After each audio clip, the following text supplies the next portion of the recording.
बढ़िया जलपरी आ गया सभी हम लोग धनुषकोडी में। बहुत बढ़िया बेहतरीन नजारा।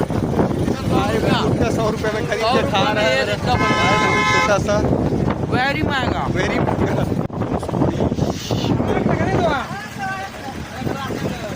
बहुत ही बढ़िया।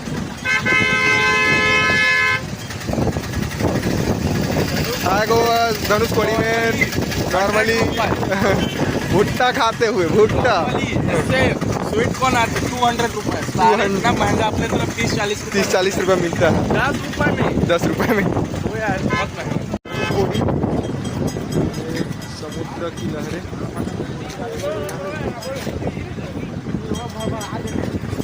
से हम लोग अभी धनुषकोडी में।